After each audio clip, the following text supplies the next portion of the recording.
Remember, it is your responsibility to expect this to be a great day. You know, we often talk about the extreme importance of surrounding yourself with like-minded people to aid in the probability of you being successful in any challenging venture. And some people have different minds for this internal council, this intimate group of people that you share your ideas and goals with. Some people call it mastermind alliances or masterminds, and other people just loosely define them as the people, as their friends, or some people call them their associates.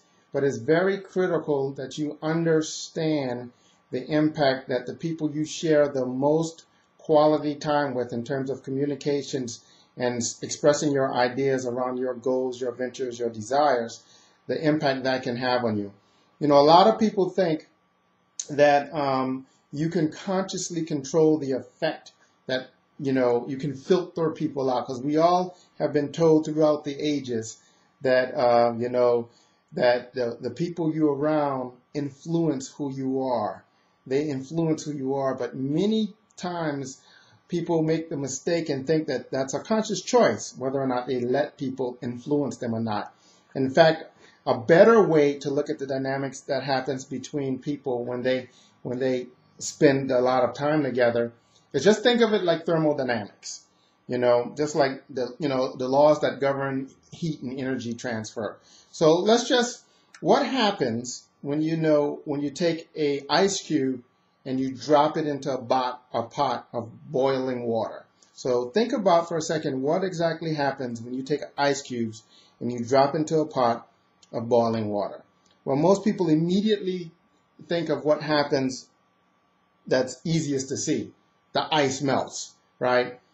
But also at the same time, the water cools down very little, but it does cool down. Why? Because that energy is transferred both ways.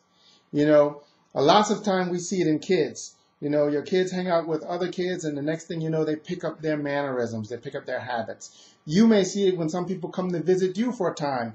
They may have a certain laugh or a certain saying, and the next thing you know, out of your mouth comes that person's laugh or that person's saying. It's built into the fundamentals of how we communicate, how we learn, and how we grow, and how we change and adapt to our surroundings. We assimilate these different things. Many things are outside of our conscious control. So what we need to do to be safe is to make sure you can control as best you can those people that you spend the most time with in regards to your goals, your dreams, your desires, your wishes, especially the people that you're sharing ideas with back and forth. Think about that. Think about that. And think about the comments you get from most people when you tell them what it is your plans are, or who you think you can become, or where it is you think you can go. Listen to their comments. If their comments are negative, you have to understand that that can have an impact on you, whether or not you think you can filter it out or not. You would be amazed at how information by itself can change very fundamental aspects of your reality. I'll give you an example. There was an experiment done by a major university. I think it was the University of Michigan, but I'm not too sure. I can't remember that. But it was a major experiment done by a university where they took some maids cleaning in a hotel, and they separated these maids randomly into two groups. And they told one group of maids that they had just done some incredible study, and they realized that it just turns out that the activity they do on a daily basis, cleaning the hotel rooms, turned out to be a great physical program for getting toned up and getting in shape. And then they told the other group of maids nothing about, working out physical or anything like that. They just told them some other information. And this is the thing that's quite astonishing.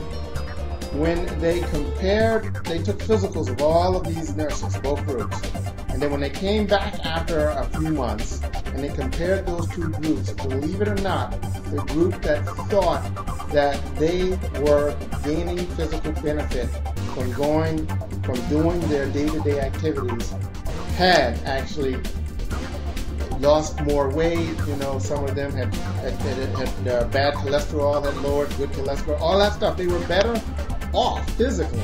Can you believe that? So think about the implications of that experiment, and think about what that experiment could possibly mean in your life if you translate it out into and through the people that you commune most with. So remember those ideas. Remember the metaphor of ice and boiling water. Which, regardless of which one you think you are, when you get them together, both move in opposite ways. One cools off and one heats up. And think about the impact of that group of nurses, that group of maids that thought that they were engaging in productive physical activity. Think about how it physically changed their bodies. Interesting, at least it is to me. But then again, I'm always looking for reasons to expect a great day.